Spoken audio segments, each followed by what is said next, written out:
প্রিয় হাজরিন, আজকে যাকাত সমাজে বাস্তবায়ন না থাকার কারণে অর্থনৈতিক অশান্তি, এটা বলে বোঝানো যাবে না। যেহেতু আমরা এখন যাকাতের সাথে সম্পৃক্ত নই, বরং তার উল্টাটা, আল্লাহ যেটা হারাম করেছেন, সুদ, সুদ হারাম করেছেন কে? একেবারে হারাম, চূড়ান্তভাবে হারাম, শুধু যেন হারাম নয়, মারাত্মকভাবে হারাম। এবং আল্লাহ তাআলা বলেছেন, সুদের পক্ষে যারা কাজ করো, সুদ যারা ছাড়তে পারছো না, তোমরা আমি আল্লাহর সাথে যুদ্ধ করার জন্য প্রস্তুতি নাও। বলেন নাউজুবিল্লাহ। নবীজি বলেন সুদের 70টিরও বেশি গুনাহ, তার মধ্যে ছোট্ট গুনাহ হলো নিজের মায়ের সাথে ব্যভিচার করা। বলেন নাউজুবিল্লাহ। কত বড় জঘন্য এই সুদ! আমরা এটাকে আমাদের সমাজের পাঠ বানিয়ে ফেলেছি, কিছু মনেই করি না যে আমার আল্লাহ হারাম করেছেন। আর যাকাত, যাকাতটাকে ফরজ করেছেন কে? আল্লাহ। একদিকে আমার আল্লাহ যাকাত ফরজ করেছেন, আরেকদিকে সুদ হারাম করেছেন। আমরা আজকে হারামের সাথে সম্পৃক্ত হতে হতে আমাদের গায়ে লাগে না, এখন ওই যাকাত ভুলে গিয়েছি। হুজুরে একটু বলে, যাকাতের ওয়াজ করে রমজান মাসে বিশেষ করে, বা বিভিন্ন সময়। আমার প্রিয় হাজরিন, এটি হুজুরদের ওয়াজের বিষয় নয়। একটি কথা খুব ভালো করে মনে রাখা দরকার, যে 5 ওয়াক্ত নামাজ যেমন আমার ফরজ, আমার নামাজ আমাকে পড়তে হবে। আমার নামাজ অন্য কেউ পড়ে দিলে হবে না, এবং এটা আমার জিম্মাদারিত্ব থেকে মুক্ত লাভ করবে না, খালি হবে না। আমারটা আমাকে আদায় করতেই হবে। আমার যাকাতের জিম্মাদারি আমার উপরে। আমি যদি যাকাত আদায় করি তো আল্লাহ তাআলা খুশি হবেন, আমাকে পুরস্কার দিবেন, আমার ফরজিয়াত থেকে আমি অব্যাহতি পাবো। আর যদি যাকাত আদায় না করি, এর জন্য কঠিন থেকে কঠিন শাস্তি, দুনিয়াতেও শাস্তি, আখিরাতেও শাস্তি। মালদাররা যখন যাকাত আদায় করবে না, তখন তাদের পদে পদে শাস্তির ব্যবস্থা করেছেন আমার আল্লাহ। কারণ এই সম্পদ দিয়েছেন কে? আল্লাহ। পদে পদে শাস্তি। আমরা হয়তো মনে করি আমি যাকাত দিচ্ছি না, আমি তো আরো টাকা আমার বাড়ছে। রাসূলুল্লাহ সাল্লাল্লাহু আলাইহি ওয়াসাল্লাম বলেন, না, যাকাত আদায় না করে তুমি তোমার সম্পদকে বাড়াচ্ছ না। মা যাকাতু কত্তু ইল্লা আহলাকাতহু। বুখারী শরীফের বর্ণনা। রাসূল আকরাম সাল্লাল্লাহু আলাইহি ওয়াসাল্লাম বলেন, যারা যাকাতের মালকে নিজেদের মালের সাথে মিশ্রিত করে, যাকাতের মালকে নিজেদের মালের সাথে মিশিয়ে ফেলে, অর্থাৎ কি, যাকাত দেয় না। শতকরা 2.5% হারে যাকাত দিতে হয়। তার মানে 10,000-এ 250 টাকা, 1 লক্ষ টাকায় 2,500 টাকা, 10 লক্ষ টাকায় 25,000 টাকা। এখন আপনি 10 লক্ষ টাকার মালিক, আপনাকে হিসাব অনুযায়ী 25,000 টাকা যাকাত দিতে হবে। আপনি চিন্তা করলেন 25,000 টাকা কামাই করতে তো অনেক কষ্ট হয়েছে, এই 25,000 টাকা আমি আমার ওই 10 লক্ষ টাকার সাথে মিলিয়ে রেখে দিই, যাকাত দিব কেন? এই যে আপনি যাকাতের টাকাটা আপনি আপনার মালের সাথে মিশিয়ে ফেলেছেন। রাসূলুল্লাহ সাল্লাল্লাহু আলাইহি ওয়াসাল্লাম ইরশাদ করেন যে তোমার ওই 10 লক্ষ টাকা ধ্বংস করার জন্য এই 25,000 টাকাই কিন্তু যথেষ্ট। অর্থাৎ তোমার টাকা ধ্বংস হয়ে যাবে। আমার রাসূলুল্লাহ সাল্লাল্লাহু আলাইহি ওয়াসাল্লামের ঘোষণা। এর বাস্তব প্রমাণ কি? দেখবেন অনেক ধনী লোক, কৃপণ, যাকাত দেয় না। তারই জীবদ্দশায়, জীবনের প্রথম অংশে অনেক বড় বিত্তশালী, কিন্তু জীবনের শেষের দিকে সে গরিব হয়ে গিয়েছে, ফকির হয়ে গিয়েছে।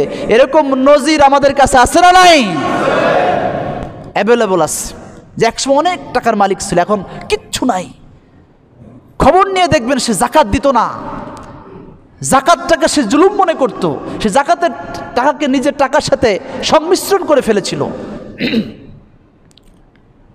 এজন্য আমাদেরকে সাবধান হতে হবে। অথবা আমি এখন অনেক টাকার মালিক, আমি যদি ওই জাকাতের মাল নিজের মালের সাথে সংমিশ্রণ করে ফেলি, হয়তো আমি কিছুদিন ভালো থাকতে পারবো, আমার পরবর্তী প্রজন্ম ওদের ধন সম্পদ ধ্বংস হয়ে যাবে, নিশ্চিত সম্পদ নষ্ট হয়ে যাবে। এটার প্রমাণও তো আমরা আমাদের সমাজের মধ্যে দেখি যে বাবা অনেক টাকার মালিক ছিল, পরবর্তীতে সে সন্তান নিঃস্ব হয়ে গিয়েছে বা তার সন্তান নিঃস্ব হয়ে গিয়েছে, কিচ্ছু নাই। এরকম দৃষ্টান্ত আছে না নাই? আছে। অতএব আমার ভাইরা, যাকাত আল্লাহ তাআলার চূড়ান্ত বিধান, এটা গরিবের হক, এটা আমার জিম্মাদারিত্বে ফরজ। আমার ফরজ নিয়ে আমাকে খুব টেনশন করতে হবে, যে কোনো মূল্যে আমার এই ফরজিয়াত আদায় করা দরকার। তা না হলে আল্লাহ নবী সাল্লাল্লাহু আলাইহি ওয়াসাল্লাম বলেন, কিয়ামতের মাঠে ওই সমস্ত মানুষ যারা পৃথিবীতে যাকাত আদায় করে নাই, যাকাতের মাল গচ্ছিত করে রেখেছে, কিয়ামতের কঠিন ময়দানে তাদেরকে বিষধর সাপ তাদের সামনে নিয়ে আসা হবে।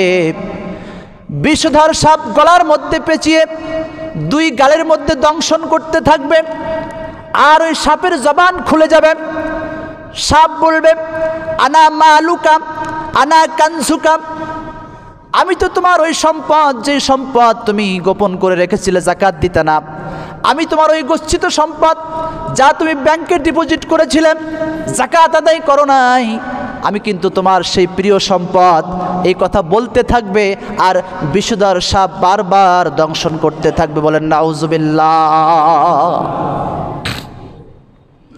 আল্লাহ সুবহানাহু ওয়া তাআলা সূরাতুত তাওবার মধ্যে ইরশাদ করেন, যারা সম্পদ গচ্ছিত করে রাখবে, যাকাত দিবে না, কিয়ামতের মাঠে ওই সম্পদগুলি, ওই অলংকারগুলি, টাকা পয়সাগুলি, সম্পত্তিগুলি জাহান্নামের আগুনে উত্তপ্ত করে তার কপালের মধ্যে, তার বুকের মধ্যে, তার পিঠের মধ্যে লাগিয়ে দেওয়া হবে। বলেন না নাউজুবিল্লাহ। অতএব আজকে কোন সম্পদ গচ্ছিত করে রাখছি, কোন সম্পদ খুব যত্ন করে গুছিয়ে রাখছি, এটা কিন্তু কিয়ামতের মাঠে সাপ হয়ে যাবে, জাহান্নামের আগুন হয়ে যাবে। এজন্য সাবধান, যাকাতের ব্যাপারে উদাসীন হলে চলবে না। আর যাকাতের ব্যাপারে উদাসীন হলে চলবে না, এটা ফরজিয়াত, আপনার জিম্মাদারিত্বে। এটা মনে রাখতে হবে, আমার যাকাত আমাকে যেভাবে হোক আদায় করতেই হবে। হুজুরদের কাছে গিয়ে গিয়ে সব কিছু জেনে বুঝে, যাকাতের মাসালা জেনে, যাকাতের হিসাব করে, অঙ্ক কষে আমাকে যাকাতের এই ফরজিয়াত আদায় করতেই হবে। এটা, এই ফরজটাকে ফরজ মনে করে গুরুত্ব দিতে হবে। আজকে আমাদের ছাত্রদেরকে সুদের অঙ্ক শেখানো হয়, শতকরা সুদের হার কত, সুদের পার্সেন্টেজ শেখানো হয়, তো যাকাতের অঙ্ক শেখানো হয় না। সমাজে শান্তি আসবে কিভাবে? শুধু বলি হুজুর দোয়া করেন যেন শান্তি আসে, হুজুর দোয়া করেন যেন শৃঙ্খলা ফিরে আসে। কিয়ামত পর্যন্ত দোয়া করলেও শান্তিও আসবে না, শৃঙ্খলাও আসবে না, স্থিতিশীলতাও আসবে না। কেন?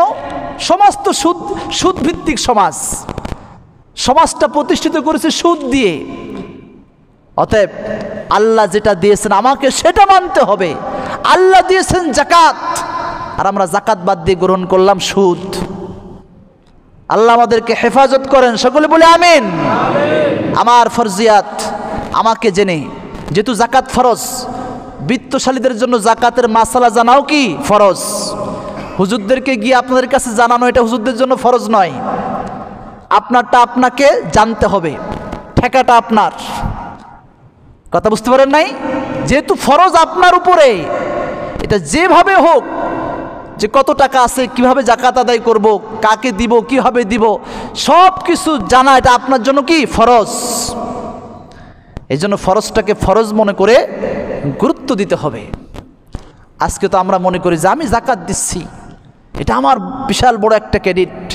যাকে যাকাত দেই, গরিব মানুষ, অনেক সময় তাকে বাঁকা নজরে দেখি, আরে বেটা তুই তো আমার যাকাতের টাকা নিয়ে চলাফেরা করিস, যাকাতের টাকা নিয়েই তুই বড় হয়েছিস। এরকম টেন্ডেন্সি আমাদের মধ্যে আছে না নাই? খুব সাবধান। গরিবকে যে আপনি যাকাত দিয়েছেন, তার প্রতি বিন্দুমাত্র দয়া আপনি করেন নাই, বরং আপনি আপনার ফরজিয়াত আদায় করেছেন। কথা বলেন ঠিক কিনা?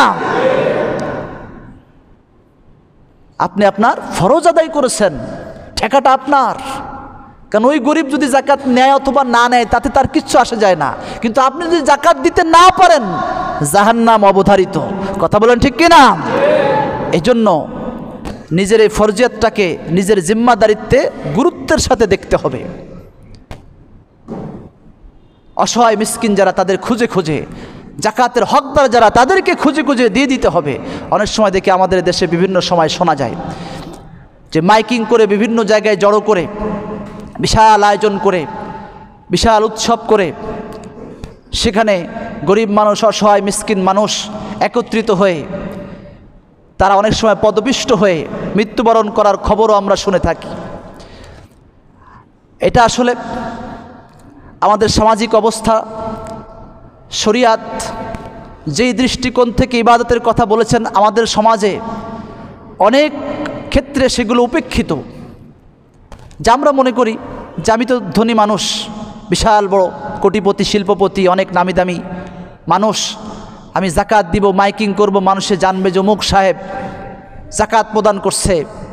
এই যে মনে মনে একটা রিয়া চলে আসা, যে মানুষকে জানান দেওয়া, আপনি যদি কোটি কোটি টাকাও দান করেন, জাকাত দেন, আল্লাহর নবীজির হাদিস শরীফ সাক্ষী, যদি এটি আপনি আল্লাহকে দেখানো ছাড়া, আল্লাহকে খুশি করা ছাড়া, পৃথিবীর কাউকে জানান দেওয়ার জন্য, কাউকে খুশি করার জন্য এই দান করেন, সদকা করেন, জাকাত দেন, আল্লাহর নবী বলেন ওই দান সদকা, ওই জাকাত তো কবুল হবে না, হবে না, বরং ওই দান সদকা তাকে জাহান্নামে নিয়ে যাবে। বলেন না নাউজুবিল্লাহ।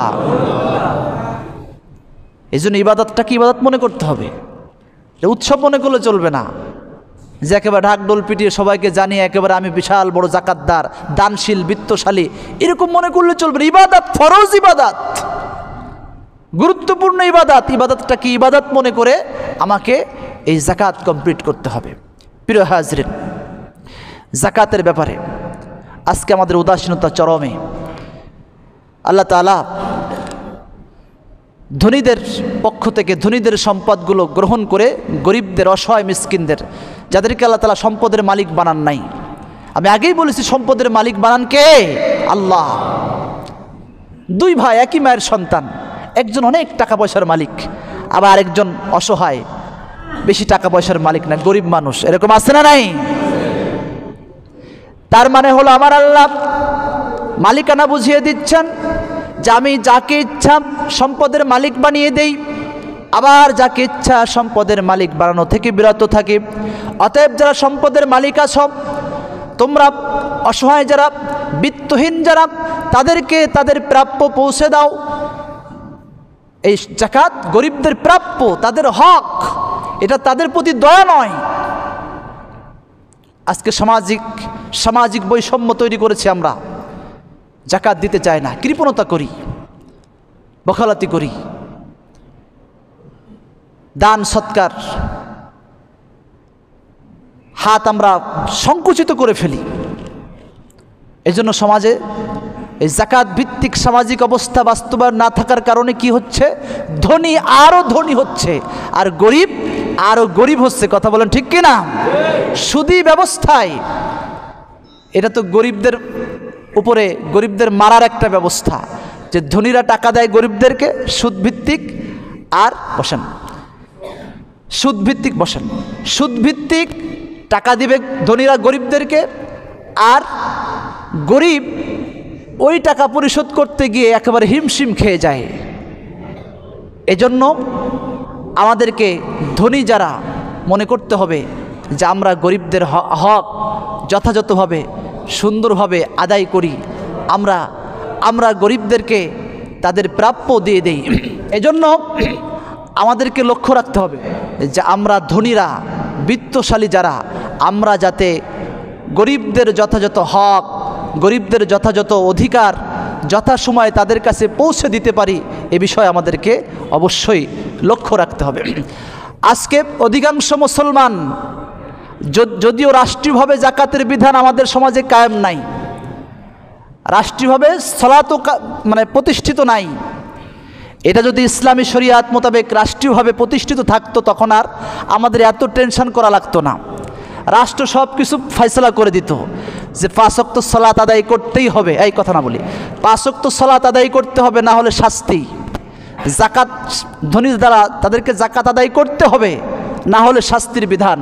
আজকে যেহেতু এটা সামাজিকভাবে রাষ্ট্রীয়ভাবে আমাদের মধ্যে বাস্তবায়ন নাই, তথাপিও আমাদেরকে ব্যক্তিগত উদ্যোগে ব্যক্তিগত পর্যায়ে আমার সালাতের হিসাবটা, আমার জাকাতের হিসাবটা আমাকে ঠিক করে ফেলতে হবে, তা না হলে কিন্তু আল্লাহ তাআলার কাছে আমরা জবাব দিতে পারবো না। যে আজকে অধিকাংশ মুসলমান নিসাব পরিমাণ মালের মালিক থাকি আমরা, তারপরেও ছলে বলে কলে কৌশলে বিভিন্নভাবে পাশ কাটিয়ে যাওয়ার চেষ্টা করি, বিভিন্নভাবে অজুহাত দেখায়। যারা অনেক টাকার মালিক তাদের কথা তো আছেই, আবার যারা নিসাব পরিমাণ মালিক, নিসাব পরিমাণ সম্পদের মালিক, জাকাতের বিধান হলো যে একজন মানুষ তার নিত্য প্রয়োজনীয় খরচ, তার খাদ্যদ্রব্য, তার বাসস্থান, তার পোশাক আশাক ইত্যাদি, তার যেগুলো একেবারে নিজের চলার জন্য প্রয়োজন, থাকার জন্য প্রয়োজন, খাওয়ার জন্য প্রয়োজন, নিত্য প্রয়োজনীয় জিনিস ছাড়া অতিরিক্ত যদি তার কাছে 7.5 ভরি স্বর্ণ বা 52.5 ভরি রূপা এর সমপরিমাণ সম্পদ, টাকা পয়সা বা স্বর্ণ রূপা থাকে, তাহলে কি তাকে, আর এটা যদি 1 বছর পরিমাণ তার মালিকানায় থাকে, তাহলে কি তাকে জাকাত আদায় করতে হবে। এখানে আমরা অনেক সময় ভুল বুঝে থাকি যে আমার কাছে তো 7.5 ভরি স্বর্ণ বা 52.5 ভরি রূপার সমপরিমাণ বা 52.5 ভরি রূপা নাই। এখানে আমরা চালাকি করার চেষ্টা করি। আসলে সহজভাবে অল্প কথায় অল্প সময়ে আমাদেরকে বুঝে নিতে হবে যে মাসআলাটা হলো এমন যে আপনার কাছে কিছু স্বর্ণ রয়েছে, কিছু রূপা রয়েছে, কিছু নগদ টাকা রয়েছে, ব্যাংক ডিপোজিট রয়েছে, সব কিছু একসাথে করে যদি আপনার কাছে 52.5 ভরি, আমরা সাধারণত রূপার যেই নিসাবটা সেটা ধরে থাকি, 52.5 ভরি রূপার মূল্য যদি সব কিছু একসাথে করলে হয়ে যায়, আর এটা যদি আপনার মালিকানায় 1 বছর পূর্ণ থাকে, তাহলে কি জাকাত ফরজ। জাকাত কি ফরজ, বুঝছেন কিনা জানি না।